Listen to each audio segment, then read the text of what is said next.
Hello, ladies and gentlemen. It is September 20th, 2023, 2:20 p.m. We are 10 minutes away from Jerome Powell speaking to reporters on the decision that the Federal Reserve has made. What's the decision? For those that don't know, this is breaking news to some people, or maybe to nobody. The Federal Reserve has decided, along with Jerome Powell, who's the chair of the Fed, to pause interest rates. We are pausing interest rates between 5.25 and 5.5. We are not raising interest rates today. Analysts put a 99.9% chance that we would not be raising interest rates today, and they're putting a 45% chance that there are going to be interest rate rises in November. So the fact that we were pretty certain this wasn't going to happen this time and that we're kind of below 60-40 on if it's going to happen next time goes to show for the bulls in the stock market that we might be done with raising rates. And one of the primary reasons we might be done with raising rates for this entire tightening cycle is because if the economy starts to weaken in the next couple of months, raising rates would destroy the economy, especially with all the billions of loans that banks have on their books that are, if you mark to market, underwater, essentially, and not just regional banks, also large super banks like Bank of America, Chase, etc. So I think the Fed knows that there are a bunch of indicators for why inflation will be coming down. And as a result of that, they may be done tightening for the cycle, but October CPI is ultimately going to determine if they choose to go down that route. Thank you all for being here with me. We've got a lot of coverage to get to. Marcus, Nicholas, Myra, Sneaker, Senk, thank you all for being here. Ray, Johnny, Mac, Garcia, Help Me 100, ET15, or ET FaceTime Home. You said you're 15th. Garcia, B, Martin, Greg, thank you all for being here today. Now, one thread I want to go to, we're going to have the Fed speak in about 10 minutes, is this thread I saw today by my friend Chris, and not Finance Junkies Chris, but Chris Data-Driven Investing. If you haven't followed him on Twitter, I highly recommend following him because he's a pretty smart guy, especially when it comes to SoFi and overall markets. He put out a thread this morning that I thought was really interesting around headline CPI. And I think it brings some larger justifications for why the Fed is probably done with their overall hiking system or cycle in regards to inflation. So he says, inflation is yesterday's news. The Fed cares very little about headline CPI, which is increasing right now because of the price of oil. He's correct about that. Oil at around $93 today per barrel. It was 92 yesterday, at least Brent oil. They care much more about core inflation, which is the CPI with food and energy excluded. That's core PCE, and I think that number is coming out soon, either this week. I'm not sure exactly when the number is coming out, but that number is coming out. It's at 2.4%. The Fed wants to get core PCE at 2.0%. That is their core target. Chris says that number is about to drop precipitously. And the reason he's saying that is core CPI is 4.4%, but the biggest component is shelter, and shelter is still at 7.25%. Shelter costs make up 42% of the core CPI reading. So almost half of the CPI reading is because of shelter. Now, shelter CPI is calculated in a really odd way. And this is something I knew, but I didn't know that many details about it, which is why I think this thread is so interesting. For those who rent, it is simple. It's how much people pay for rent. For people who own a home, it isn't how much they are actually paying on their mortgage. It is owner's equivalent rent. That means the government tries to guess how much they'd be paying if they were renting their home in the current market, which obviously is not really the best data-driven way to determine how much people are paying for their mortgages. Here's the thing, though. This is the government. So how do they collect this data? They have a sample of rental properties. They break that sample into 6 subsamples, and then they survey each subsample twice a year to see what the rent costs are. That means the CPI data has a huge lag because they only update each rental area once every 6 months. And as you can see, this is data from Redfin, that rental price is coming down, and the Fed hasn't taken that into their CPI reading. And I think the Fed knows that they kind of suck at collecting this data. And because they know they suck at collecting this data, they don't want to pull the gun and raise interest rates when in a couple of months, when they recollect the data around housing and shelter, we could see a precipitous, dramatic drop, which could give us that 2 handle on inflation, which is what Trueflation is telling us right now at 2.68%. And so as a result of that, it seems very likely that the Fed knows they need to pause, and it would be really, really hawkish for no reason to pull the gun already. Did anyone buy any stocks today? Let me know. I did a little bit of buying. I'll tell you guys later what I was dipping my little toes into, but I want to know if anyone bought any stocks today, anything that was interesting on your radar. Let's pull up Webull and let's see where stocks are. Palantir 1527 up 0.83%. S&P 442. So basically flat for the day. The Fed decision obviously not really a surprise to the S&P 500 or to the markets. We haven't seen much reaction from the markets at all, to be honest. Some stuff is up, some stuff is down. but small movements. It's not like the June CPI reading where we were down to 3% and then the market just went like bananas. That was a fun time, but that's not the case today. Airbnb at 140. Airbnb with a bunch of product updates today. NASDAQ 13,640 down just a little bit, 0.28%. SoFi 856. TFC, some of the regionals are having a good day, 2865, getting a little bit of recovery. Celsius, I don't know what happened to Celsius, but it fell 7%. Someone even DM'd me about this on Twitter. Celsius did fall 7% for some reason.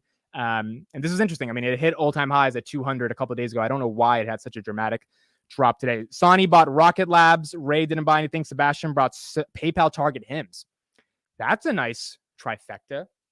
You got a recovery play in PayPal. You've got a super high growth, 83% year over year play in HIMS. And then you have kind of a recovery play in Target that got hit by the political stuff in terms of what they were selling. And yeah, they're at 120 right now. Where was Target this year? Target at the top of the year, Target was at 180 in March. Yeah. So, I mean, Target's theoretically a nice little recovery play as well, as long as things go back to normal. They also had some shrinkage or some stealing issues in Target. So that's probably hammered it as well.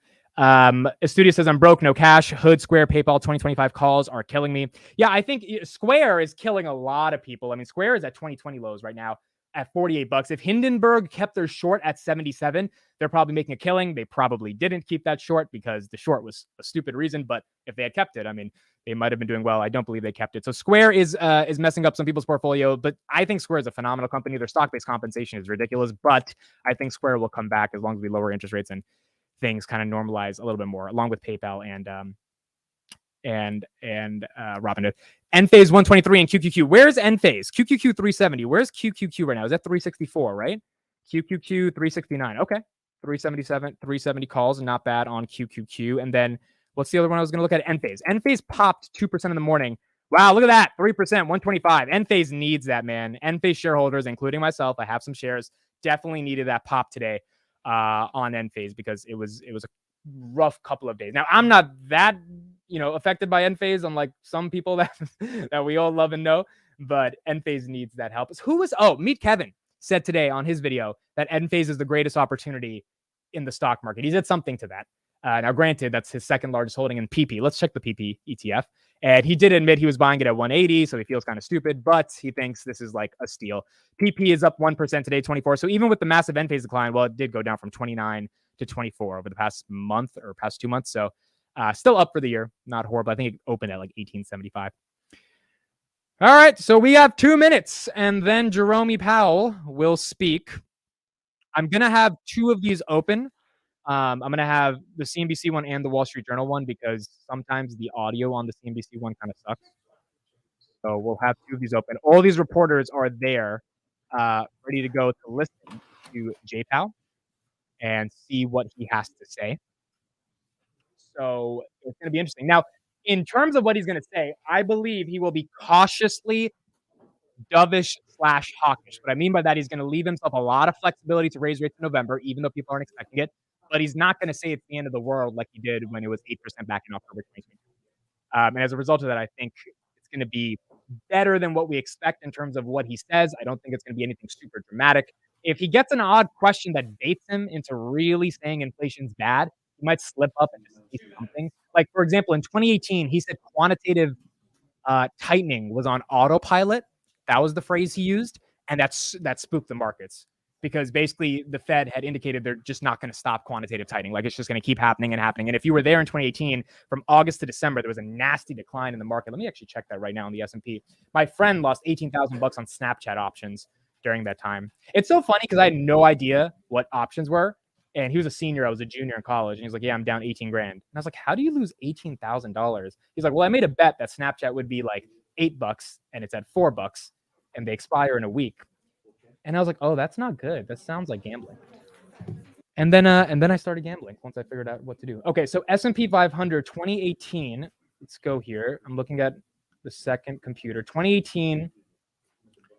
Where is it at? Okay, here we go. So 2018, right here, S&P 500 was at 268 in October, okay? October 2018, 268. By the end of the year, it was at 219.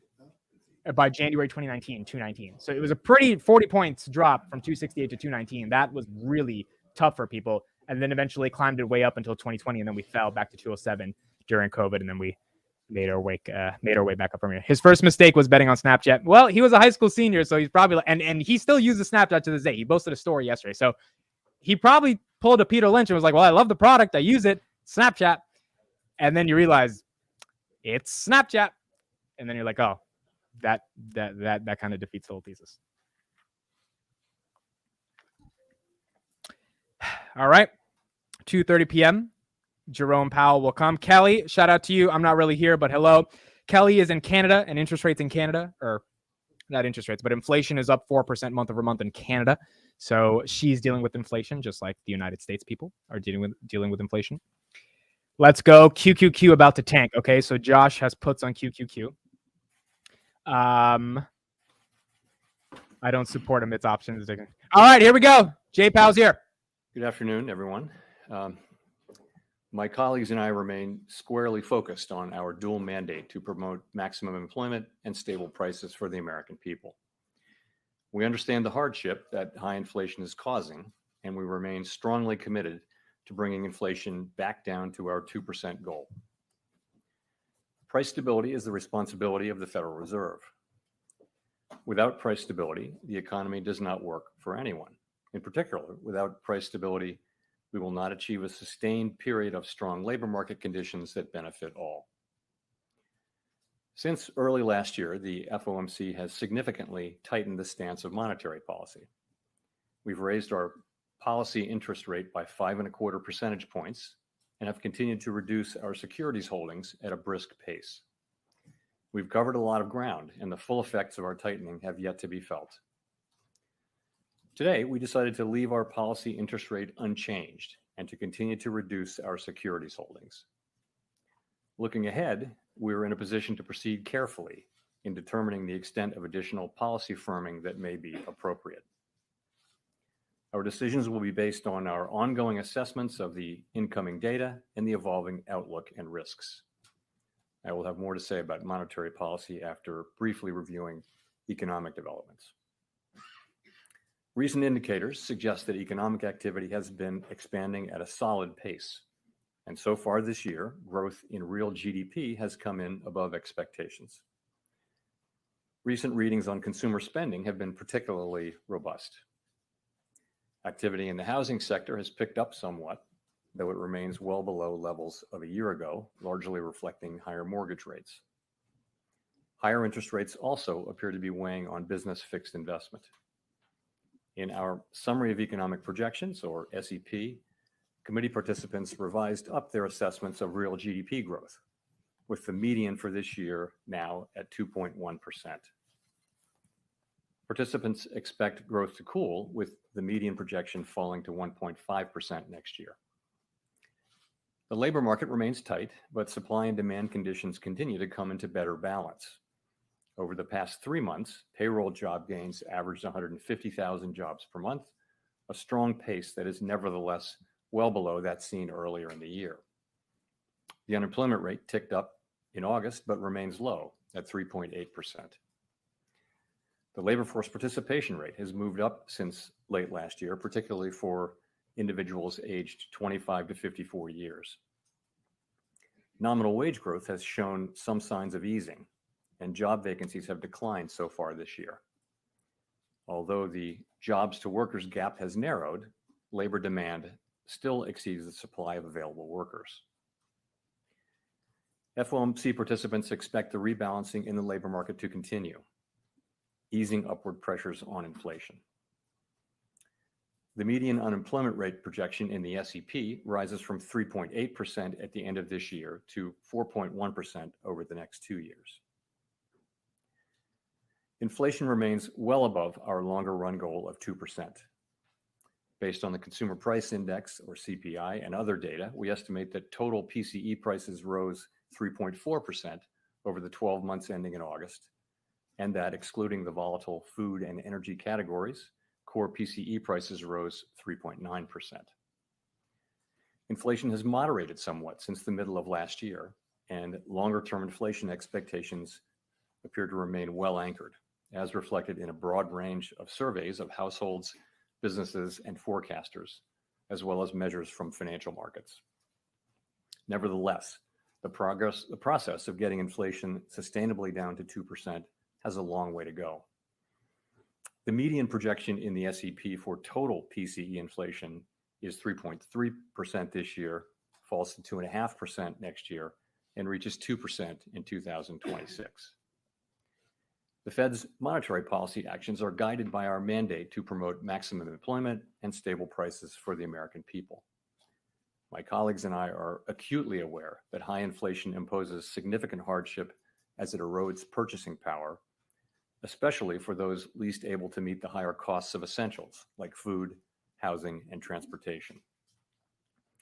We are highly attentive to the risks that high inflation poses to both sides of our mandate, and we are strongly committed to returning inflation to our 2% objective. As I noted earlier, since early last year, we have raised our policy rate by 5.25 percentage points.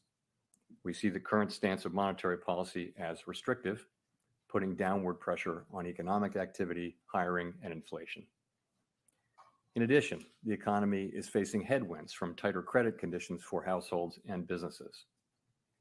In light of how far we have come in tightening policy, the committee decided at today's meeting to maintain the target range for the federal funds rate at 5.25% to 5.5%, and to continue the process of significantly reducing our securities holdings. We are committed to achieving and sustaining a stance of monetary policy that is sufficiently restrictive to bring inflation down to our 2% goal over time. In our SEP, FOMC participants wrote down their individual assessments of an appropriate path for the federal funds rate based on what each participant judges to be the most likely scenario going forward. If the economy evolves as projected, the median participant projects that the appropriate level of the federal funds rate will be 5.6% at the end of this year, 5.1% at the end of 2024, and 3.9% at the end of 2025. Compared with our June summary of economic projections, the median projection is unrevised for the end of this year, but has moved up by 0.5 percentage point at the end of the next 2 years. These projections, of course, are not a committee's decision or plan. If the economy does not evolve as projected, the path of policy will adjust as appropriate to foster our maximum employment and price stability goals. We will continue to make our decisions meeting by meeting based on the totality of the incoming data and their implications for the outlook for economic activity and inflation, as well as the balance of risks. Given how far we have come, we are in a position to proceed carefully as we assess the incoming data and the evolving outlook and risks. Real interest rates now are well above mainstream estimates of the neutral policy rate, but we are mindful of the inherent uncertainties in precisely gauging the stance of policy. We're prepared to raise rates further if appropriate, and we intend to hold policy at a restrictive level until we're confident that inflation is moving down sustainably toward our objective. In determining the extent of additional policy firming that may be appropriate to return inflation to 2% over time, the committee will take into account the cumulative tightening of monetary policy, the lags with which monetary policy affects economic activity and inflation, and economic and financial developments. We remain committed to bringing inflation back down to our 2% goal and to keeping longer-term inflation expectations well anchored. Reducing inflation is likely to require a period of below-trend growth and some softening of labor market conditions. Restoring price stability is essential to set the stage for achieving maximum employment and stable prices over the longer run. To conclude, we understand that our actions affect communities, families, and businesses across the country. Everything we do is in service to our public mission. We at the Fed will do everything we can to achieve our maximum employment and price stability goals. Thank you, and I look forward to your questions.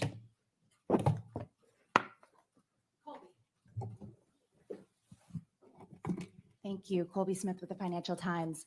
What makes the committee inclined to think that the Fed funds rate at this level is not yet sufficiently restrictive, especially when officials are forecasting a slightly more benign inflation outlook for this year? There's noted uncertainty about policy lags.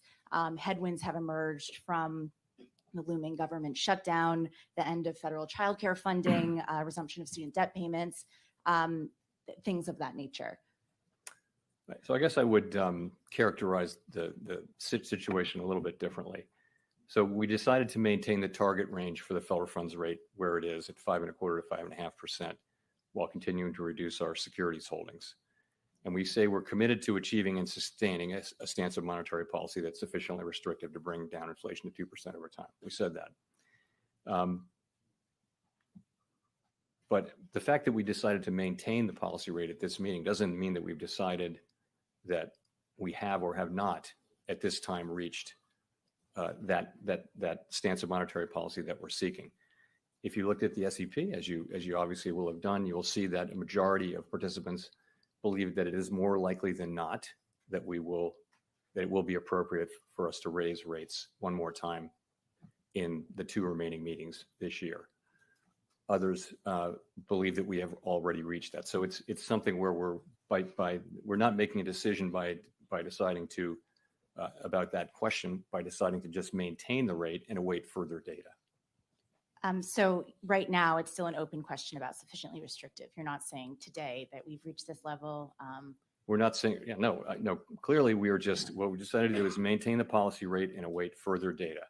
We want to see convincing evidence, really, that we have reached the appropriate level, and we're seeing progress, and we welcome that.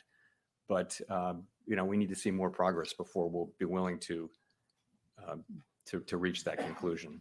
And just on the 2024 projections, what's behind that shallower path for interest rate cuts and the need for real rates to be 50 basis points higher? Right. So I would say it this way. First of all, real interest rates are positive now. They're meaningfully positive. And that's a good thing. We need a policy to be restrictive so that we can get inflation down to target. Okay. And we're going to need that to remain to be the case for some time. So I think, remember that of course, the SEP is not a plan that is negotiated or discussed really as a plan. It's accumulation really. And what you see are the medians. It's accumulation of individual forecasts from 19 people. And then what you're seeing are the medians. So I wouldn't want to, bestow upon it the idea that that's really a plan. But what it reflects, though, is that economic activity has been stronger than we expected, stronger than I think everyone expected. And so what you're seeing is this is what people believe as of now will be appropriate to achieve what we're looking to achieve, which is progress toward our inflation goal, as you see in the SEP. Thanks. Let's go to Rachel. Hi, Chair Powell. Rachel Siegel from the Washington Post. Thanks for taking our questions. How would you characterize the debate around another hike or holding steady? Is it discussion around lag times, fear of too much slowing, too little slowing? Could you walk us through what this disagreement was about at the meeting? Yeah, so the proposal at the meeting was to maintain our current policy stance. And I think there was obviously unanimous support for that. But this, of course, is an SEP meeting. And so people write down what they think. And you have some, you saw, I think 7 wrote down no hike at this meeting or between now and the end of the year. And I think 12 wrote down another single hike in one of the next 2 meetings that we have between the end of the year. So it wasn't like we were arguing over that. People just stating their positions. And really what people are saying is, let's see how the data come in. We want to see, what we want to see. We want to see that these good inflation readings that we've been seeing for the last 3 months, we want to see that it's more than just 3 months, right? We want to see, the labor market report that we received, the last one that we received, was a good example of what we do want to see. It was a combination of across a broad range of indicators, continuing a rebalancing of the labor market. So those are the 2 things. Those are our 2 mandate variables, and that's the progress that we want to see. But I think people, they want to be convinced, they want to be careful not to jump to a conclusion really one way or the other, but just be convinced that the data, support that conclusion. And that's why, given how far we've come and how quickly we've come, we're actually in a position to be able to proceed carefully as we assess the incoming data and the evolving outlooks and risks and make these decisions meeting by meeting. And in your view, what would, I know nothing has been decided yet, but what would one more hike at the end of the year do to the economy or to inflation? And on the other side, what would no hike do, if you could sort of game that out for us? So, you can make the argument that one hike one way or the other won't matter, but for us, we're trying, obviously as a group, it's a pretty tight cluster of where we think that policy stance might be, but we're always going to be learning from data. We've learned all through the course of the last year that actually we needed to go further than we had thought. You go back a year and what we wrote down, it's actually gotten higher and higher. So we don't really know and that's why, again, we're in a position to proceed carefully at this point. A year ago, we proceeded pretty quickly to get rates up. Now we're fairly close, we think, to where we need to get. It's just a question of reaching the right stance. I wouldn't attribute huge importance to one hike in macroeconomic terms. Nonetheless, we need to get to a place where we're confident that we have a stance that will bring inflation down to 2% over time. That's what we need to get to. And we've been moving toward it. As we've gotten closer to it, we've slowed the pace at which we've moved. I think that was appropriate. And now that we're getting closer, we have the ability to proceed carefully. Let's go to Steve. Steve Leishman, CNBC. Mr. Chairman, I want to return to Colby's question here. What is it saying about the committee's view of the inflation dynamic in the economy that you achieve the same forecast inflation rate for next year, but need another 0.5 point of the funds rate on it? Does it tell us that the committee believes inflation to be more persistent, requires more medicine effectively? And I guess a related question is, if you're going to project a funds rate above the longer run rate for 4 years in a row, at what point do we start to think, hey, maybe the longer rate or the neutral rate is actually higher? Thank you. So I guess I would point more to, rather than pointing to a sense of inflation having become more persistent, I wouldn't think that's not, we've seen inflation be more persistent over the course of the past year, but I wouldn't say that's something that's appeared in the recent data. It's more about stronger economic activity, I would say. So if I had to attribute one thing, again, we're picking medians here and trying to attribute one explanation, but I think broadly, stronger economic activity means rates. We have to do more with rates, and that's what that meaning is telling you. In terms of what the neutral rate can be, we know it by its works. We only know it by its works, really. We can't the models and that we use. You ultimately only know when you get there, and by the way the economy reacts. And again, that's another reason why we're moving carefully now, because there are lags here. So that it may of course be that the neutral rate has risen. You do see people. You don't see the median moving, but you do see people raising their estimates of the neutral rate, and it's certainly plausible that the neutral rate is higher than the longer run rate. Remember, what we write down in the SEP is the longer run rate. It is certainly possible that that the neutral rate at this moment is higher than that, and that's part of the explanation for why the economy has been more resilient than expected. Let's go to Howard. Howard Schneider with Reuters. Thank you. So you've said several times that the economy needed a period of below trend growth to get inflation consistently back to 2%. You kind of get that in 2024, a little bit. 1.5% is just a touch below what's the estimate of potential.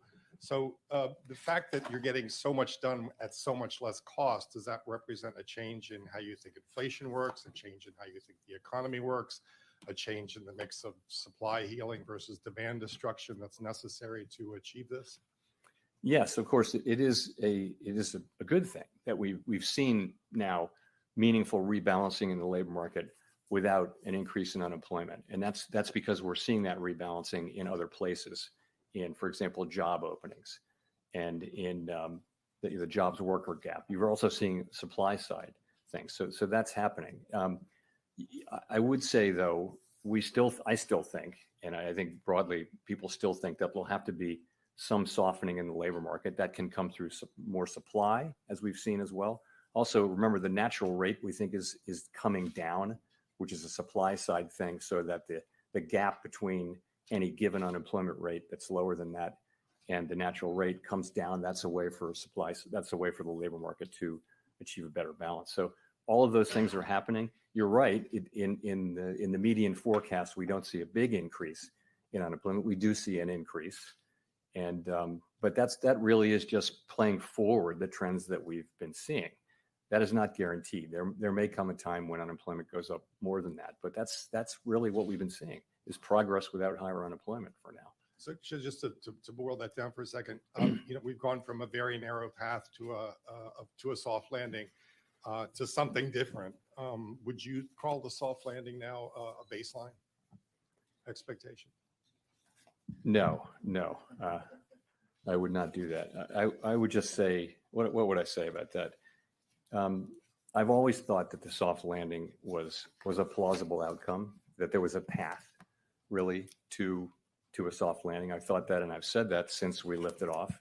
It's also possible that the path is narrowed and it's widened. Apparently, ultimately, this may be decided by factors that are outside our control at the end of the day. But I do think it's possible, and I also think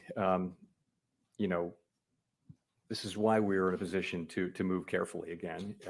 That we will restore price stability. We know that we have to do that, and we know the public depends on us doing that, and we know that we have to do it so that we can achieve the kind of labor market that we all want to achieve, which is an extended period, sustained period of strong labor market conditions that benefit all. We know that. The fact that we've come this far lets us really proceed carefully, as I keep saying. So I think that's the end we're trying to achieve. I wouldn't want to handicap the likelihood of it, though. It's not up to me to do that.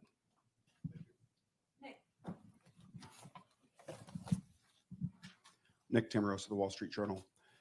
Chair Powell, both you and Vice Chair Williams have indicated that sufficiently restrictive will be judged on a real rather than nominal basis, implying some scope for nominal rate cuts next year, provided further compelling evidence that price pressures will continue to subside. Is the FOMC focused on targeting a real level of policy restriction? And can you explain what would constitute enough evidence that will allow the FOMC to normalize the nominal stance of policy while keeping real policy settings sufficiently restrictive? I mean, yes, we understand that it's a real rate that will matter and that it needs to be sufficiently restrictive.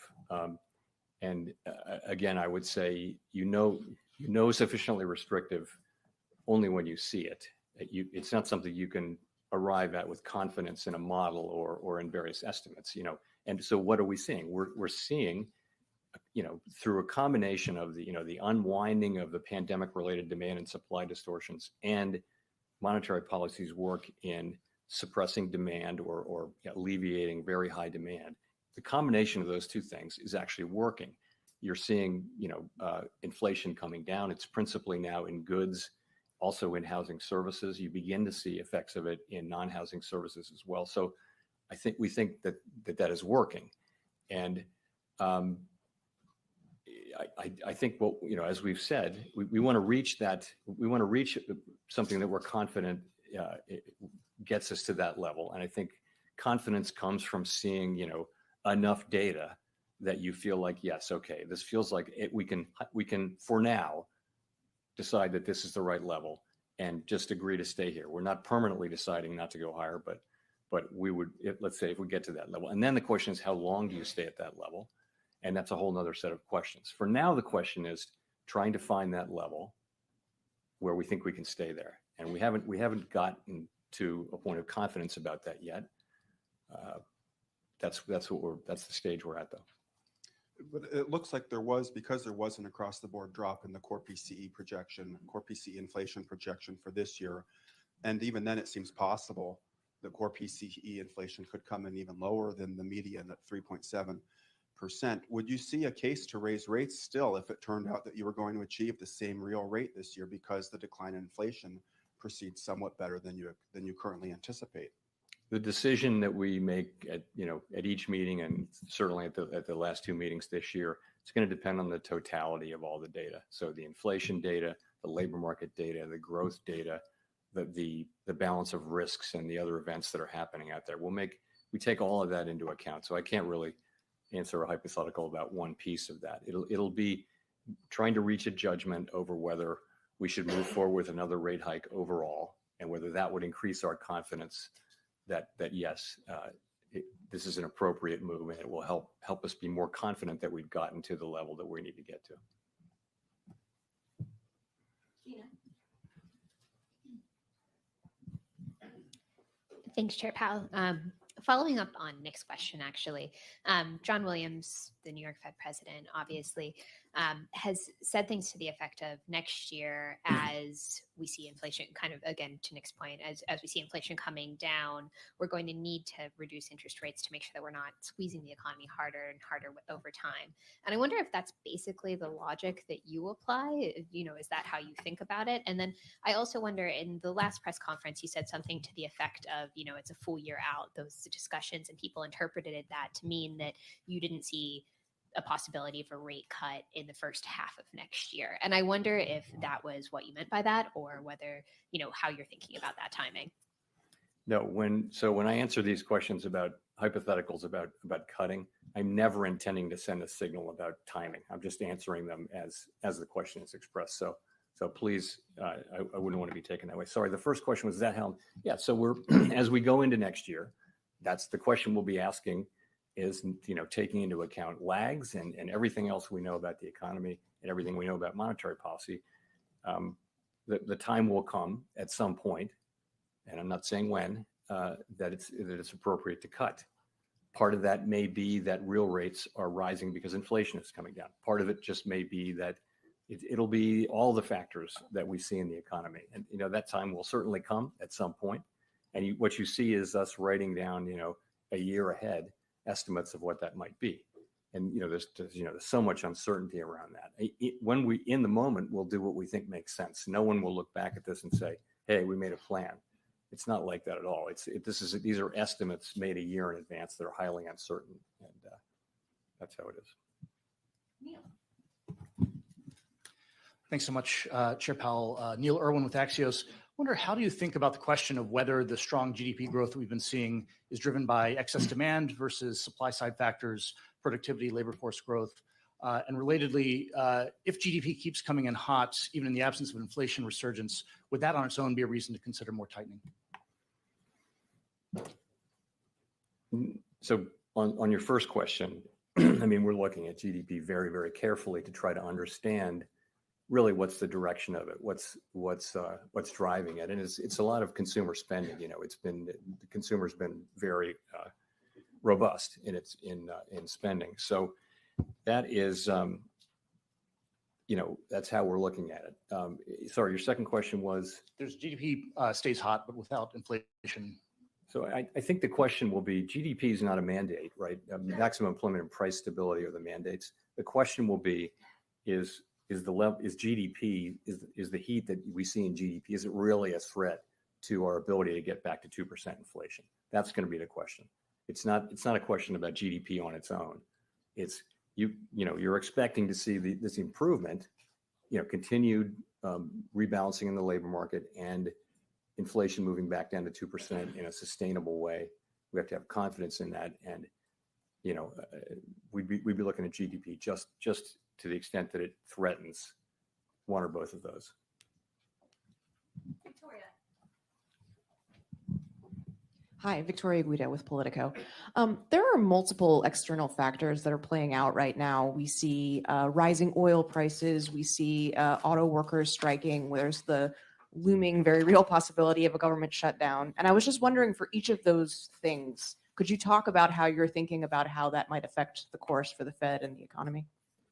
So there is a long list, and you hit some of them, but it's the strike, it's government shutdown, resumption of student loan payments, higher long-term rates, oil price shock. There are a lot of things that you can look at, and so what we try to do is assess all of them and handicap all of them. And ultimately, though, there's so much uncertainty around around these things. I mean, to start with the strike, first of all, we absolutely don't comment on the strike, as we have no view on the strike one way or the other, but we do have to make an assessment of its economic effects to do our jobs. So, you know, the thing about it is so uncertain. It will depend. The economic effects, it could affect, we've looked back at history, it could affect economic output, hiring, and inflation, but that's really going to depend on how broad it is and how long it's sustained for.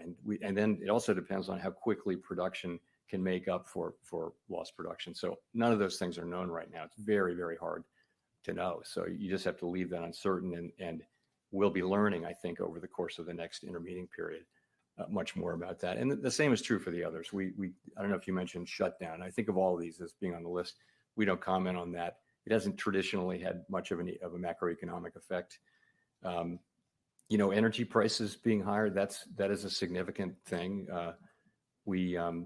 Energy prices being up can affect spending. It can affect over time. A sustained period of higher energy prices can affect consumer expectations about inflation. We tend to look through short-term volatility and look at core inflation. But so the question is, how long are higher prices sustained? We have to take those macroeconomic effects into account as well. Those are some of them. I'm not sure if I hit them all, but I mean, ultimately, you know, you're coming into this with an economy that appears to have significant momentum, and that's what we start with. But we do have this collection of risks that you mentioned. Craig Torres from Bloomberg News. I was a little surprised, Chair Powell, to hear you say that a soft landing is not a primary objective. This economy is seeing added supply in a way that could create long-term inflation stability. We have prime age labor force participation moving up where people can add skills. Workers want to work. We have a boom in manufacturing construction. We've had a decent spate of home building. And since inflation's coming down with strong GDP growth, we may have higher productivity. All are which good for the Fed's longer run target of low inflation. And if we lose that in a recession, aren't we opting for the awful hysteresis that we had in 2010? So are you taking this into account as you pursue policy? Thank you. To begin, a soft landing is a primary objective, and I did not say otherwise. I mean, that's what we've been trying to achieve for all this time. The real point, though, is the worst thing we can do is to fail to restore price stability, because the record is clear on that. If you don't restore price stability, inflation comes back, and you can have a long period where the economy is just very uncertain, and it'll affect growth. It'll affect all kinds of things. It can be a miserable period to have inflation constantly coming back and the Fed coming in and having to tighten again and again. So the best thing we can do for everyone, we believe, is to restore price stability. I think now, today, we actually, we have the ability to be careful at this point and move carefully, and that's what we're planning to do. So we fully appreciate that, the benefits of being able to continue what we see already, which is rebalancing in the labor market and inflation coming down without seeing, an important, large increase in unemployment, which has been typical of other tightening cycles. So.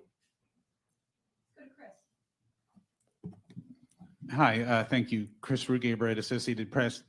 When you look at the disinflation that has taken place so far, do you see it mostly as a result of what some economists are calling the low-hanging fruit, such as the unwinding of supply chain snarls and other pandemic disruptions, or is it more a broad disinflationary trend that involves most goods and services across the economy?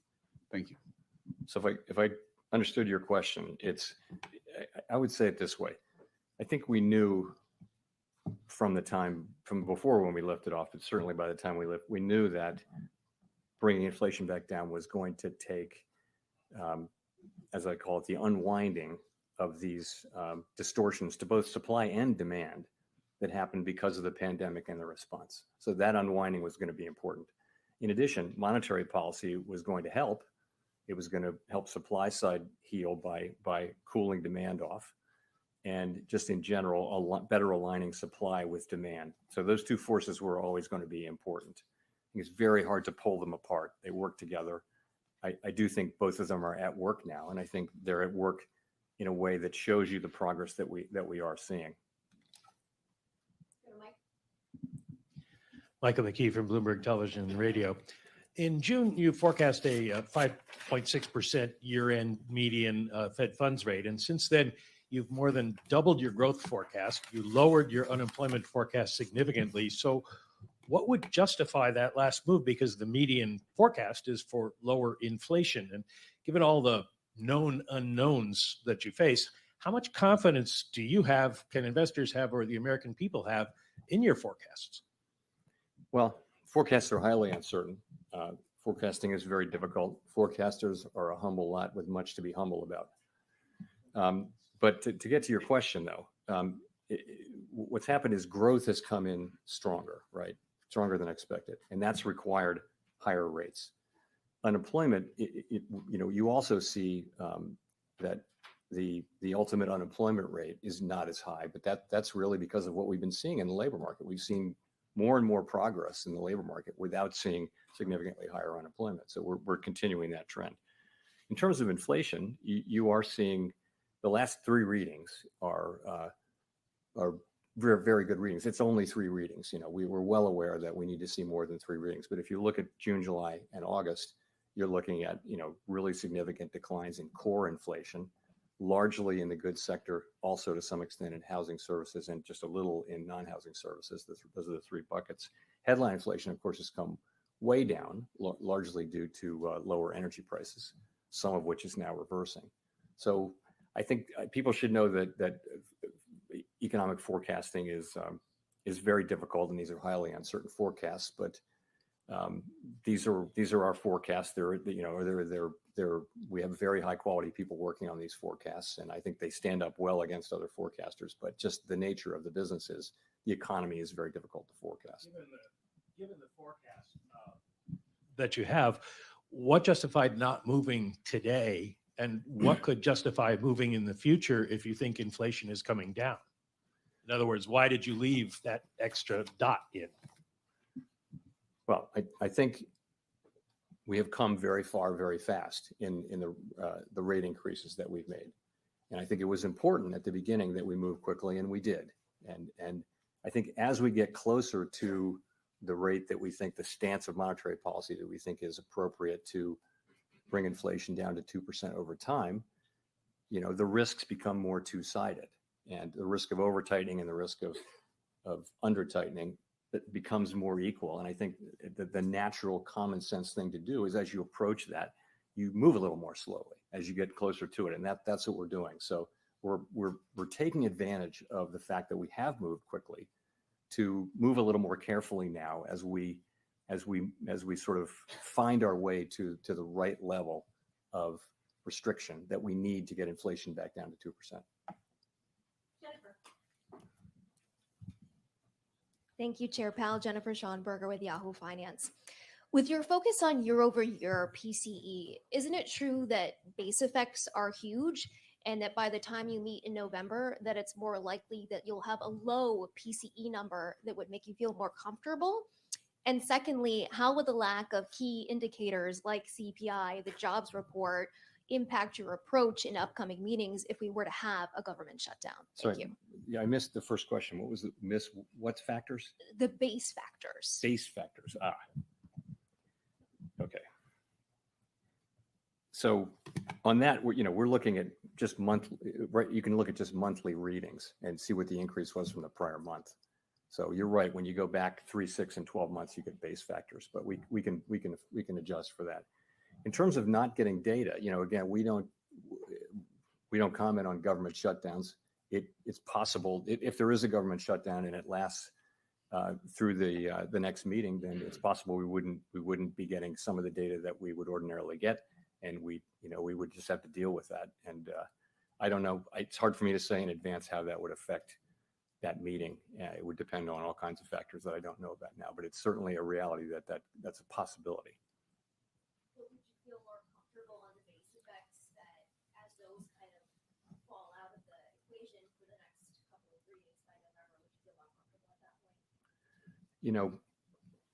Yes. I mean, if we can tell how much inflation has gone up in a given month, right? And that's what we're looking at. And month by month, what's the reading?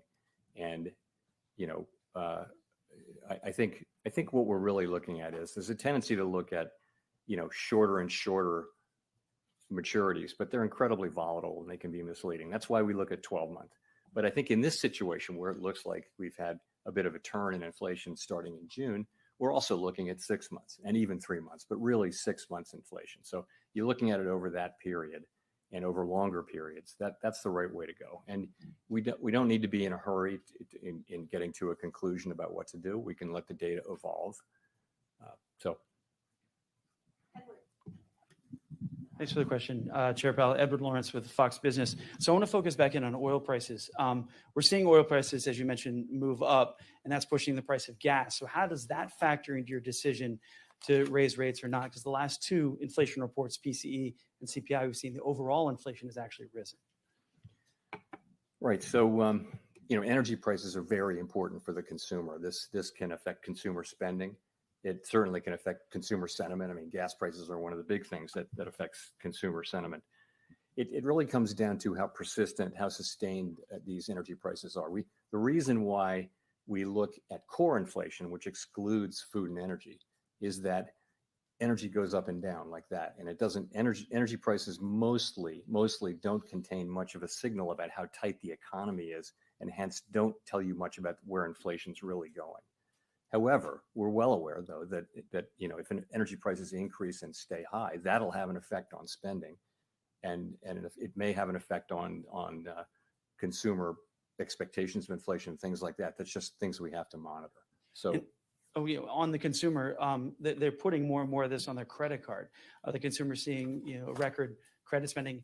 How long do you think the consumer can manage that debt at higher interest rates now? And are you concerned about a debt bubble related to that?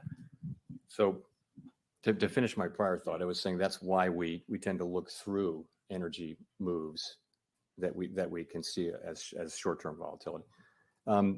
Turning to consumer credit, of course, we watch that carefully. Consumer distress, measures of distress among consumers were at historic lows quite recently, during and after the pandemic. They're now moving back up to normal. We're watching that carefully, but at this point, these readings they're not at troublingly high levels. They're just kind of moving back up to what was typical in the pre-pandemic era.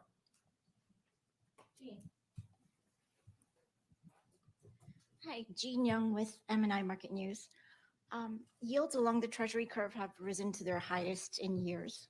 What is the Fed's view about what's been driving that increase in recent weeks, and how much of it can be attributed to macro explanations and how much to technical factors? So you're right. Rates have moved up significantly. I think it's always hard to say precisely, but most people do a common decomposition of the increase, and the view will be it's not mostly about inflation expectations. It's mostly about other things, either term premium or real yields, and it's hard to be precise about this. Of course, everyone's got models that will give you a very precise answer, but they give you different answers. So, but essentially, they're moving up because it's not because of inflation. It's because it'll probably have something to do with stronger growth. I would say more supply of treasuries. The common explanations that you hear in the markets kind of make sense.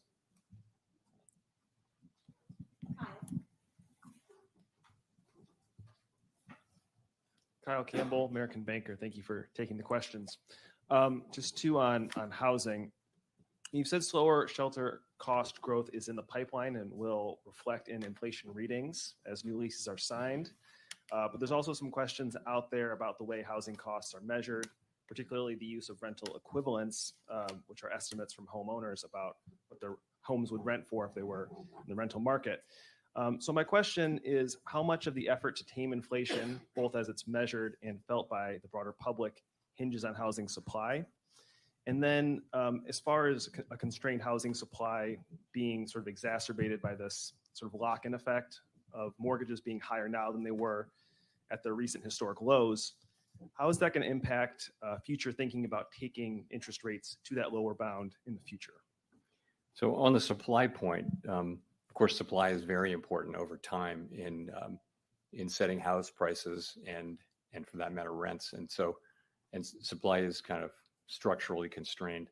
But in terms of where inflation's going in the near term, though, as you obviously know, a lot of it is leases that are running off and then being re-signed or released at a level that's it won't be that much higher. A year ago it would have been much higher than it was a year before. Now it may be below or at the same level. So as those leases are rolling over, we're seeing what we expect, which is measured housing services inflation coming down.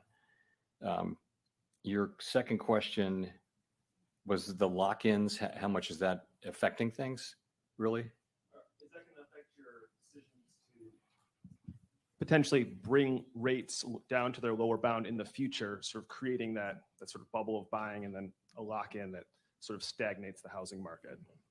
I think I would look at the lock-in, the idea being that people are in very low rate mortgages. And even if they want to move now, it would be hard because the new mortgage would be so expensive. And that's explaining that's one of the explanations for what's happening broadly in the labor market. Would that play a role in our future decisions in a future loosening cycle about whether we would cut rates? No, I don't think it would. I mean, I don't think that's. I think we'd be looking at fundamentally what rates does the economy need, and in an emergency like the pandemic or during the global financial crisis, you have to cut rates to the point that you have to do what you can to support the economy. So I wouldn't think that would be a reason for us not to do that. It's not something we're thinking about at all right now, but down the road, I wouldn't think so. Hi, Nancy Marshall-Genzer with Marketplace. Chair Powell, you've mentioned several things that would possibly weigh on consumer confidence, maybe cut back consumer spending, possible government shutdown, high gas prices. At this point, would the Fed welcome a decrease in consumer spending? Would that help you get inflation closer to your 2% target? I wouldn't say it that way. We're not looking for a decrease in consumer spending. It's a good thing that the economy is strong. It's a good thing that the economy has been able to hold up under the tightening that we've done. It's a good thing that the labor market's strong. The only concern, and it just means this: if the economy comes in stronger than expected, that just means we'll have to do more in terms of monetary policy to get back to 2%, because we will get back to 2%. Does that answer your question? Yeah, and I guess on the other hand, would you worry that could contribute to an economic slowdown or even a recession? Well, that's always a concern. I mean, concern number one is restoring price stability, because in the long run, that's something we have to do so that we can have the kind of economy we really want, which is one with sustained period of tight labor market conditions that benefit all, as I've said a couple times. So that said, of course, we also now, given how far we've come with our rate hikes and how quickly we've come here, we do have the ability to be careful as we move forward because of that consideration. Thank you, Chair Powell. Simon Rabinovich with The Economist. One of the factors in the economic resilience to date appears to be a lesser degree of rate sensitivity than in the past. Obviously, we've talked about households with long fixed rate mortgages, also companies that refinanced before last year. What is your thinking about the efficacy of rates and how that's changed? And then related to that, how do you think about the distributional consequences, in the sense that if you're a relatively wealthy household with a long fixed rate mortgage, the past year has not been all that tough with rates going up, whereas if you're relying on your credit card for supporting your consumption, in fact, times are getting a lot tougher, a lot more quickly. Thanks. So I guess it's fair to say that the economy has been stronger than many expected, given what's been happening with interest rates. Why is that? Many candidate explanations. Possibly a number of them make sense. One is just that household balance sheets and business balance sheets have been stronger than we had understood. And so that's spending is held up and that kind of thing. We're not sure about that. The savings rate for consumers has come down a lot. The question is whether that's sustainable. That could be, it could just mean that the date of effect is later. It could also be that for other reasons, the neutral rate of interest is higher for various reasons. We don't know that. It could also just be that policy hasn't been restrictive enough for long enough. And there are many candidate explanations. We have to, in all this uncertainty, make policy. And I feel like what we have right now is what's still a very strong labor market, but that's coming back into balance. We were making progress on inflation. Growth is strong, but I think by many forecasts, many forecasts call for growth to moderate over the course of the next year. So that's where we are, and we have to deal with what comes. On your second question your second question was distributional, but can you be a little clearer about that? Yeah, my point there was that if you're somebody who has a long fixed rate mortgage, you've been able to endure the higher rates relatively easily. If you're somebody who's living month to month off of your credit card, current financing rates are punitive. Yes. And so the point I would make there is that we're trying to get inflation back down. The people who are most hurt by inflation are the people who are on a fixed income.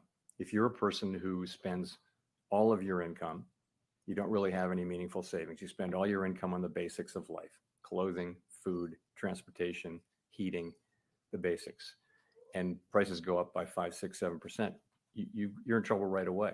Whereas even middle class people have some savings and some ability to absorb that. So it is for those people, as much as for anybody, that we need to restore price stability. And we want to do it as quickly as possible. Obviously, we would like to do that. We'd like the current trend to continue, which is that we're making progress without seeing the kind of increase in unemployment that we've seen in past things. But you're right, though. When we raise rates, people who are living on credit cards and borrowing are going to feel that more. They are. And of course, people with lots of savings also have a much lower marginal propensity to consume, and so it's not going to affect them as much. Let's go to Greg Robb for the last question. Thank you, Chair Powell. Greg Robb from MarketWatch. In the Beige Book recently, you can tell that the Fed has been surveying nonprofits and community groups about the economic health of low-income Americans, moderate-income Americans. I have two questions about this. Are you going to use that data to maybe come up with sort of like a quarterly survey of those groups, like the Senior Loan Officer Survey? And and also the second question is, from your recent readings of these surveys, how are low and moderate Americans doing? Is there this thing where like the GDP is strong because of wealthy Americans kind of driving things? I just want to get your sense of the health of that sector. Thank you. So I don't know about the quarterly survey. That's an idea we can take away and think about. In terms of how low and moderate Americans, they're clearly were suffering from high inflation. I think during the pandemic, the government transfers that happened were very meaningful. And if the surveys that we take showed that low and moderate income people were actually in very, very strong financial condition. I think now it's a very hot labor market, and you're seeing high nominal wages, and you're starting to see real wages are now positive by most measures. So I think overall households are in good shape. Surveys are a different thing. So surveys are showing dissatisfaction, and I think a lot of that is just people hate inflation, hate it. And that causes people to say the economy is terrible, but at the same time, they're spending money. Their behavior is not exactly what you would expect from the surveys. That's kind of a guess at what the answer might be. But I think there's a lot of good things happening on household balance sheets, and certainly in the labor market and with wages. The biggest wage increases having gone to relatively low wage jobs, and now inflation coming down, you're seeing real wages, which is a good thing. Thanks very much.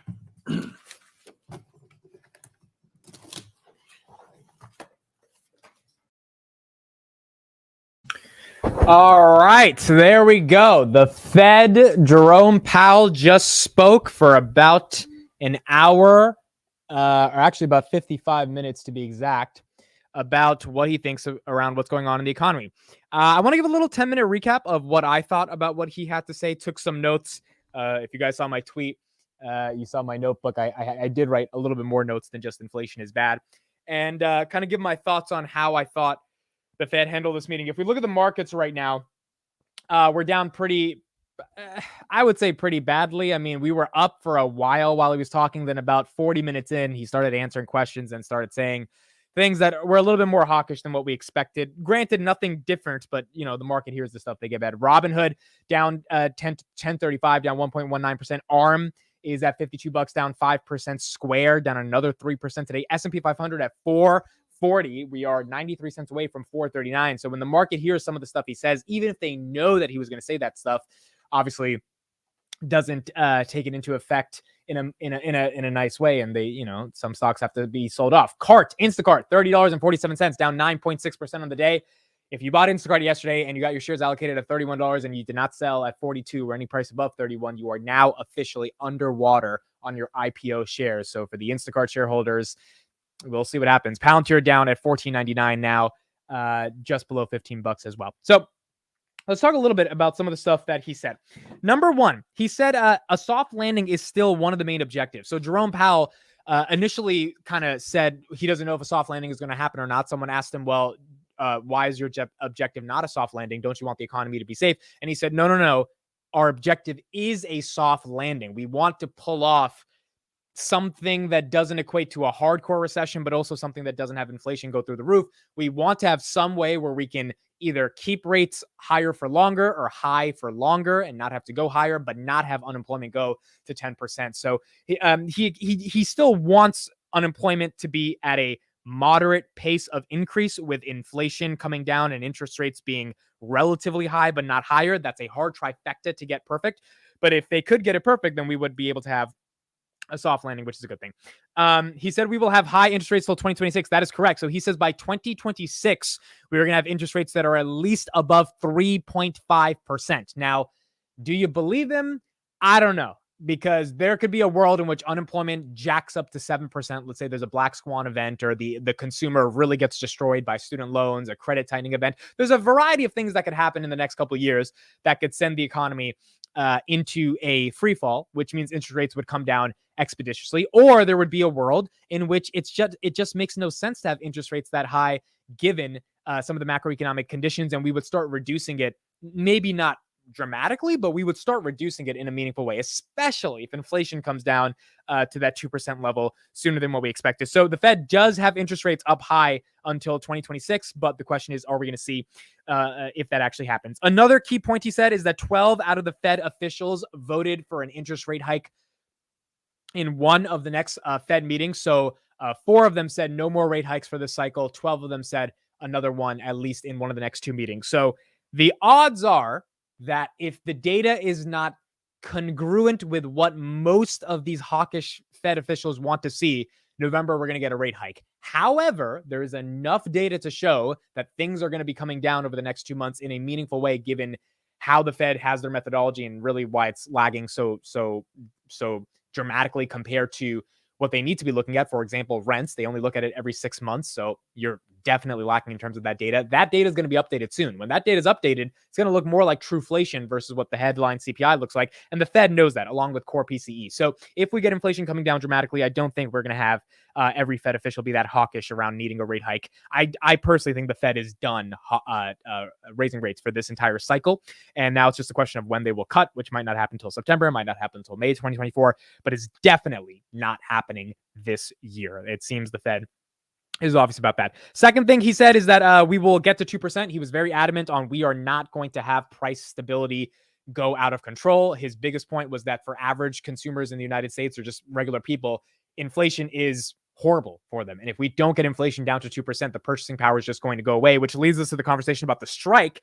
He did not make a political comment whether he is on the left or the right side of the strike. He did say, though, that the economic effects of the strike have to be taken into consideration, because if the United Auto Workers truly do strike to the point where we have a shortage of supply of cars in the vehicle market. That means the used car price index will likely go up because the demand for new vehicles will go higher, which means because the supply is lower, which means prices will go up, which means people will just go to used cars to get a cheaper car.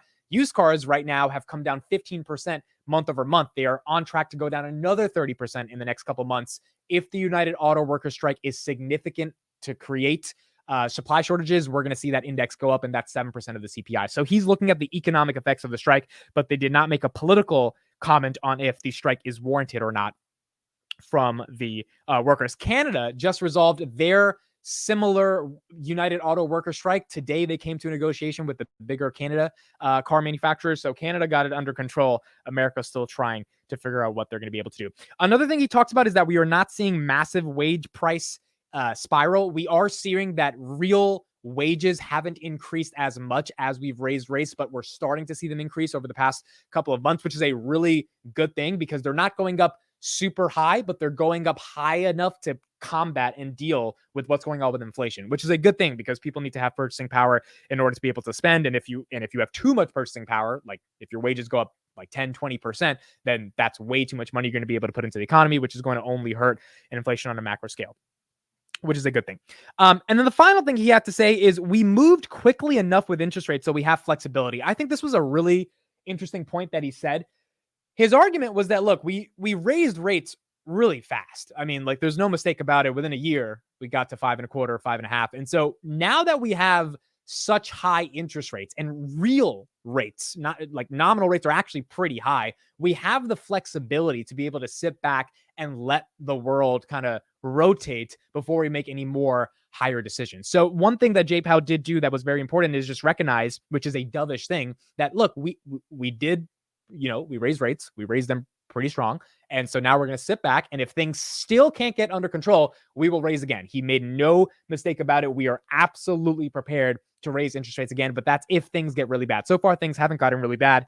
The CPI, the PPI that came out was barely hotter than what we expected, and that's likely going to come down over the next couple months. So if it comes down, and as long as it goes according to the plan, then interest rates should be fine, and there shouldn't be another raising of the rates. One of the questions I think people didn't ask him about, which I would have asked him if I was in the audience, because I would have come up with a good question and not ask these questions to clickbait him into saying something stupid, is about the effects of technology. I think no one in the audience actually asked about how his interpretation of AI on the economy is. And you might think that's a weird question to ask the chair of the Fed, but it's an important question because Google today announced that they are now partnering with Uber to create a AI-oriented chatbot so that people can communicate with an LLM inside of Uber and make their experiences even better. Uber is a global company. Google, this is very good for Google, right? Implementing their AI technology into all these consumer products. AI is going to be deflationary just in terms of enterprise level of productivity per employee, which increases enterprise value, which should increase earnings, but also for the consumer to be able to do things much quicker and maybe pay less for some of those things. For example, if you don't have to pay a video editor, but you can pay $20 a month to an AI video service to edit your videos,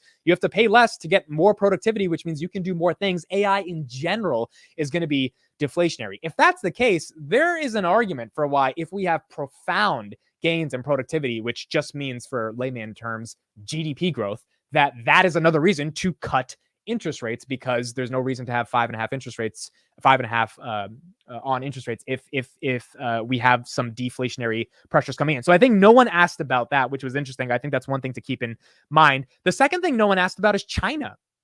That was also really interesting to me as well. Why no one asked about the deflation we're definitely going to be exporting from China. China has had, I might be getting the number wrong, so don't quote me on this, but it was something like $50 billion in outflows over the past year, even though they've lowered rates. They've got rid of some regulations that like make it harder to trade in the stock market. They've imposed some laws that make it harder to short stocks. Like, they're doing everything they can to get money to inflow into the market, and people are just not trusting that government. Chinese exports were down 24% month over month in the month of July to the United States. Mexico's exports were higher to the United States than China's for the first time in forever. China's going to be exporting some deflation to us in commodities and raw goods. And when that happens, that can also be another tailwind for inflation to go down. So I think there's a lot of catalysts to see inflation going down. The question simply becomes, when does it happen? And does it happen before the end of the year? And if that's the case, maybe the market gets bullish enough to decide that equities are more exciting than treasury bonds. Let's take a quick look at where the 2-year, 10-year, the 2-year is at, and then the 10-year is at. And then we'll take one last look at stocks, and we'll be good from there. I'll get to the comments right after this as well. 10 years at 4.353. So down just a little bit. It was at the highest it was yesterday since 2007. So we're seeing a little bit of a decline. And then the 2 year, probably at 5. Oh, wow. 2 years up, 5.146. This is the highest it's been since 2006. So the 2 year is up. And the reason it's up is because people are thinking if rates are higher for longer, then risk on assets like equities are probably not the best investment right now. If I can get 5% in treasury bonds. There was a good analyst on CNBC who is more bullish on the market, basically saying 5% is nothing for your money on these treasury bonds. And eventually the market will realize with some of the stocks that we have in the market, trying to get 5% is like a child's game when you can be investing in some of these equities. But the question becomes if inflation will come down enough for that thesis to be proven true. As we can see, a lot of red. QQQ at 365. Meet Kevin's PP at 24.48. Enphase 124. Enphase still holding up really nicely. Now, look, larger interest rates are not good for Enphase because solar financing with higher rates is not good for anybody. But I think it's kind of baked into the stock. And the reason I think it's up 2%, honestly, is I think management is doing some buybacks today. And TJ Rogers obviously bought some stock yesterday. Management might be doing the same as well. We won't know officially until earnings. Bitcoin below 27,000 at 26,886. Robinhood is down pretty badly today on some of that Apple news, but in general, it's down 1.48%. Meta's down to 300. Google at 135. Google a nice dip from 138 to 135 today. Apple at 176 from 180. Microsoft at 322. Amazon 135 down from 138 as well. Rocket Labs 447 down 4%. Nvidia 425. Nvidia was 515 after their latest earnings. The reason Nvidia is down, I just realized yesterday, Jensen Huang sold his fourth lot of stock. His fourth lot of stock. I don't know. I think a lot is 1,000 shares, but he sold much more than 1,000 shares. He sold a couple $100 million in the past couple of days. And this is his fourth consecutive day or fourth consecutive time of selling in the past couple of weeks. So I think that's another reason why Nvidia is down. Not because he sold, but because the market's looking at him really cashing out of stock. Now, yes, he has a lot of stock, but he's cashing out at this price. And so he's saying, hey, I'm ready to take my profits. And if he's taking his profits, I think some other people will be taking their profits as well. So Nvidia now down at 425, $25, and we see a 3 handle on Nvidia. It'll be very interesting to see if people buy the dip on Nvidia, for Nvidia stays at that level. And then we have the S&P at 439. Look at that. We're under 440 on the S&P. So 439, we are officially below 440 on the S&P. PayPal 61, ARM at 52, just $1 above its IPO price. GM at 33. Tesla was at 270 for about 40 minutes until the call, and then it dropped to 264. So Tesla as well couldn't handle the heat. Palantir 1487. I actually would love to see Palantir at 13. So if this one keeps dropping, that is totally fine with me. Palantir at $14.84 for the day, down 2%. We will see tomorrow if the dip gets bought. Airbnb at 138, Starbucks 95, NASDAQ 13,500, NASDAQ falling an aggressive 1.2%, down 172 points. SoFi at 839 as well. Let's look at some of the regionals. TFC 2831, Zion probably down as well, 35 down 1%, and then KeyBank is also probably down 1.47%. The regional index fund down 0.67% at 42. So we're seeing stocks are down. It makes sense. It's not like Jay Powell said anything crazy, but at the end of the day, the market is giving us a little bit of a dip. The question becomes, does this dip get bought? I kind of think it will be, because I don't think Jay Powell said anything that interesting other than the fact that they're going to look at the data. And so the market's just deciding to sell off because the market wants to sell off. But maybe this becomes an opportunity. If not, maybe this becomes a little heavier of a dip than we were all expecting. Now, 439 on the S&P, 420 is where you see a 10% retrace.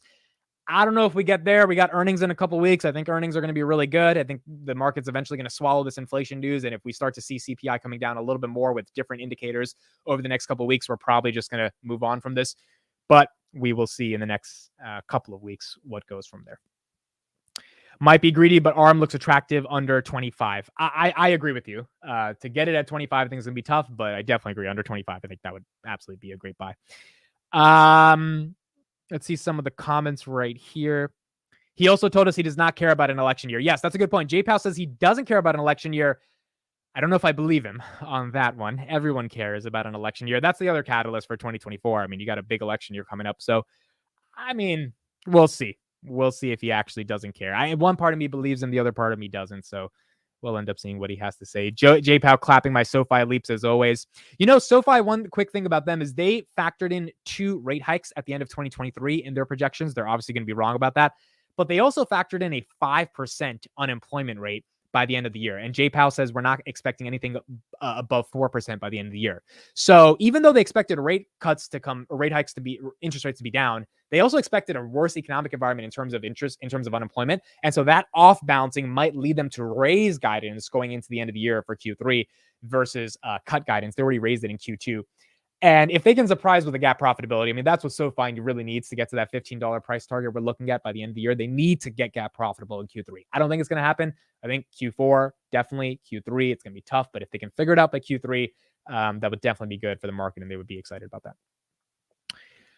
All right. That's it for me, ladies and gentlemen. Thank you all for joining. Yeah, we pretty much got inflation bad by the Fed. That's what I got on my notes. Inflation is bad, 2%, and we will see where the market goes from there. Thank you all for joining me. I hope you had fun. Hope you enjoyed the markets and Jay Powell talking and these reporters asking him questions. We'll see you on Finance Junkies at 7 p.m. a little bit later, and I'll catch you tomorrow on the Market Open. Thank you all for being here. Bye-bye.